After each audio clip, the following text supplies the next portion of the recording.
आज माता तुलसी के 7 पत्ते आप कृष्ण जी को चढ़ा देते हैं, तो समझ लीजिए ये पूरी साल आप बहुत खुश रहने वाले हैं। धन, धान्य और आरोग्य से पूरा भरा हुआ होने वाला है ये साल। नमस्कार, कैसे हैं आप सब?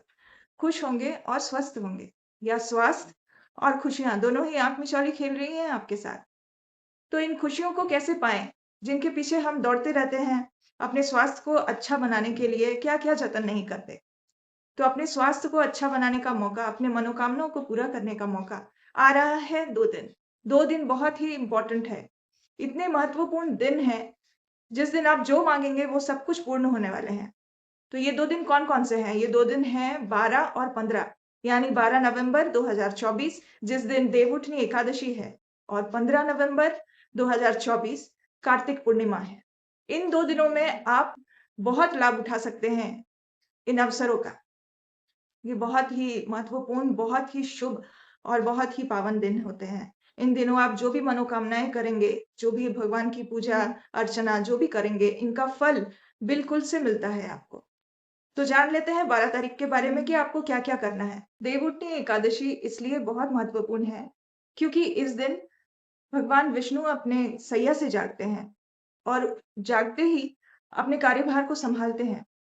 उनके जागते ही उनकी दृष्टि इस धरा पर पड़ती है, उनकी कृपा से कृतज्ञ हो जाती है। इस दिन माता तुलसी की पूजन का भी बहुत ज़्यादा महत्व है, क्योंकि इसी दिन माता तुलसी का विवाह हुआ था। इस दिन माँ बहुत खुश रहती है और चाहती है कि उनके भक्तों को हर दुःख से निवारण मिले।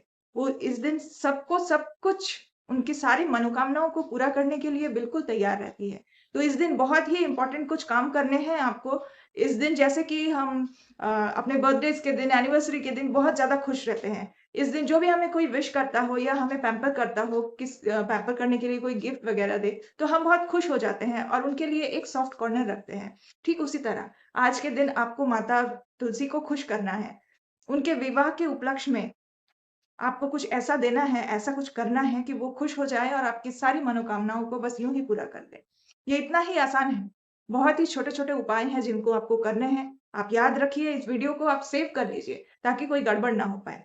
तो सबसे पहली बात ये है कि आज आज के दिन आपको उनके जड़ों में कच्चा दूध डालना चाहिए। आप इस दिन कच्चा दूध डालें उनके जड़ों में, रोली से उनका तिलक कीजिए। जो मौली होती है लाल धागा, उसको आपको उनके टहनियों में बाँधना है। पीला जो कपड़ा होता है, एक लंबा पीला कपड़ा ले लें, कपड़ा नया होना चाहिए। कपड़े में 7 गाँठ आपको बाँधनी है और उसके बाद इन टहनियों में बाँध देनी है। आप माता को इस दिन लाल चुनरी चढ़ा सकते हैं। जैसे कि चुनरी हम पूजा पाठ में यूज़ करते हैं लाल चुनरी, उसी तरह का जो चुनरी आप मार्केट से ले आइए और इस दिन आप उढ़ाइए माँ के जो तुलसी का स्थान आपने दिया हुआ है, उस स्थान में उसको उढ़ाइए। ये जो सारे उपाय मैंने आपको बताए, इनमें से कोई भी उपाय आप कर सकते हैं, चाहे तो सारे कर सकते हैं, सब कुछ तो ईज़ी है। आप चाहे तो सारे उपाय कर सकते हैं।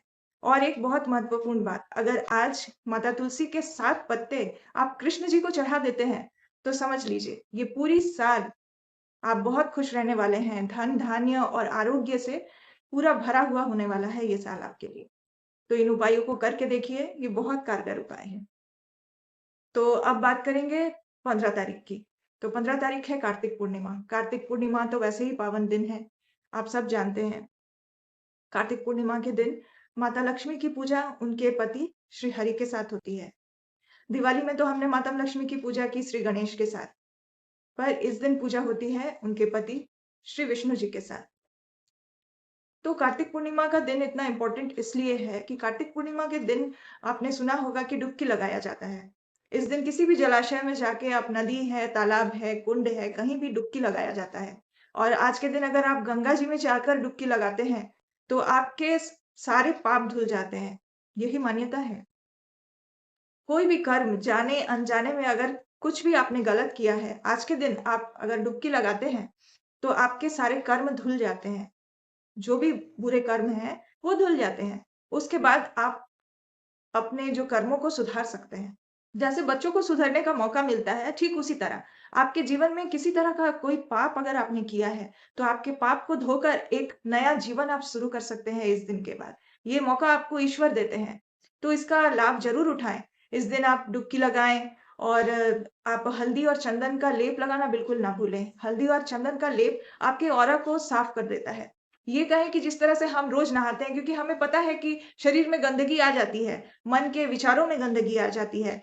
कोई भी चीज़ को हम बार-बार साफ़ करते हैं क्योंकि हमें पता है कि उसमें गंदगी आ जाती है। ठीक उसी तरह हमारी जो एनर्जी है, हमारा जो ऑरा है, उसे भी साफ़ करने का ये एक बहुत अच्छा मौका है। इस दिन आप हल्दी और चंदन का लेप लगाकर आपका अगर जलाशय में डुबकी लगाते हैं, तो इस दिन आपके पाप धुल जाते हैं, आपके जो ऑरा जो एनर्जी है, वो बिल्कुल क्लीन और क्लियर हो जाती है।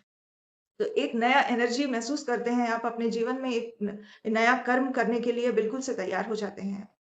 तो इस दिन तुलसी पूजन का भी बहुत ज़्यादा महत्व है, इस दिन माता तुलसी की भी बहुत अच्छी तरह से पूजा की जाती है।